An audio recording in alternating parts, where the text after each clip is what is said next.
रामपुर गांव में तोताराम नाम का एक आदमी रहता था। वह पूरे गांव में अपनी झूठी गप्पें और शेखी बघारने के लिए मशहूर था। तोताराम के पास एक पालतू तोता था जिसका नाम उसने मिट्ठू रखा था। मिट्ठू कोई साधारण तोता नहीं था। वह गांव के लोगों की आवाजों की हूबहू नकल करने में एक्सपर्ट था। तोताराम उसे जो भी गप्पे सिखाता, मिट्ठू उन्हें गांव के बाजार में जाकर जोर जोर से दोहराने लगता था। उसी गांव के सबसे अमीर और कड़क आदमी थे चौधरी रघुवीर सिंह।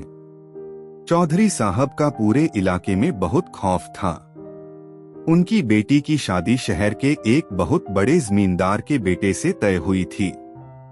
शादी के दिन चौधरी साहब ने पूरे गांव को न्योता दिया था और अपने घर के बाहर बहुत बड़ा शामियाना पंडाल सजवाया था, जहां हलवाई देसी घी के पकवान बना रहे थे।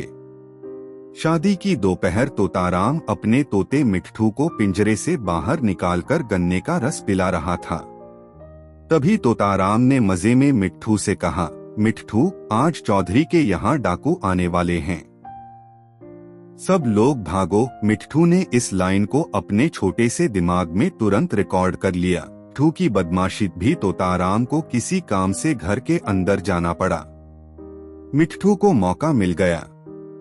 वह खिड़की से उड़ा और सीधे चौधरी साहब के घर के बाहर लगे बड़े से नीम के पेड़ पर जाकर बैठ गया।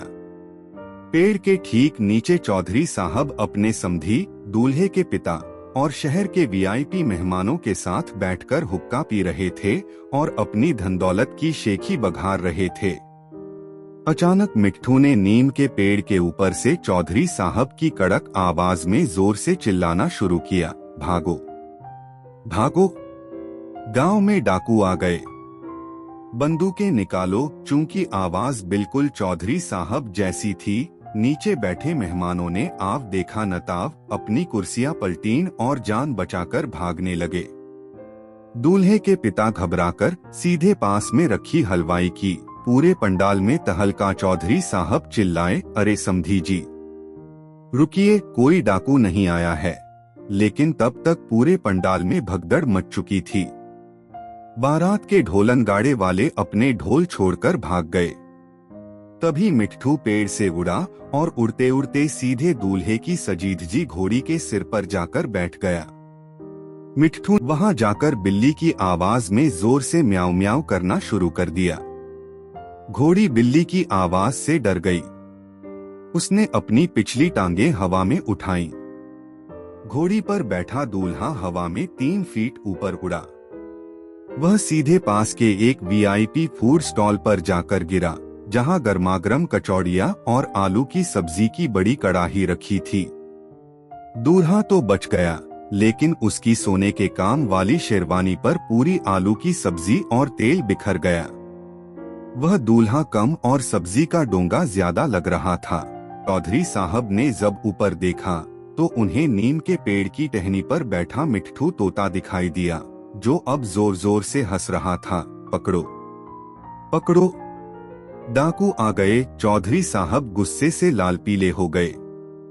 उन्होंने अपनी बंदूक उठाई और चिल्लाए, यह तोताराम के तोते की करतूत है। ओए तोताराम, आज मैं तेरे तोते का सूप बना दूंगा। तोताराम भी अपनी लुंगी संभाले भागते हुए वहां पहुंचा। उसने देखा कि पूरी वीआईपी बारात तहस-नहस हो चुकी थी। दूल्हे के पिता दही में सने थे और दूल्हा खुद आलू की सब्जी से नहाया हुआ था। चौधरी साहब हाथ में बंदूक लिए तोताराम की तरफ दौड़ पड़े। तोताराम अपनी जान बचाने के लिए गांव के बाजार की तरफ भागा। बाजार में महासंग्राम। आगे आगे उड़ता हुआ तोता मिट्ठू, उसके पीछे हामफता हुआ तोताराम और सबसे पीछे बंदूक लिए नीले रंग के गुस्से वाले चौधरी साहब और उनके 10 लठैत दौड़ रहे थे। बाजार में किशोरी धोबी ने गांव के सरपंच की कड़क सफेद धोतियां और रंग बिरंगी साड़ियां सुखाने के लिए रस्सी पर टांग रखी थीं। तोताराम धोबी की दुकान के बीच से निकला। उसका पैर रस्सी में फंसा और वह जमीन पर गिरा। लेकिन पीछे से आ रहे चौधरी साहब ब्रेक नहीं लगा पाए। वे सीधे साड़ियों के ढेर में जा गिरे। जब चौधरी साहब बाहर निकले तो उनके सिर पर एक लंबी पीली साड़ी लपट चुकी थी और उनकी बंदूक पर धोबी का साबुन लग चुका था। वे और ज्यादा डरावने और मजेदार दिखने लगे। अध्याय 6 मजेदार क्लाइमेक्स। मिट्ठू तोता उड़ते उड़ते वापस आया और सीधे चौधरी साहब के कंधे पर बैठ गया। उसने तोताराम की आवाज में कहा, चौधरी साहब, गुस्सा थूक दो, जरा रसगुल्ला खा लो। यह सुनकर बाजार के लोग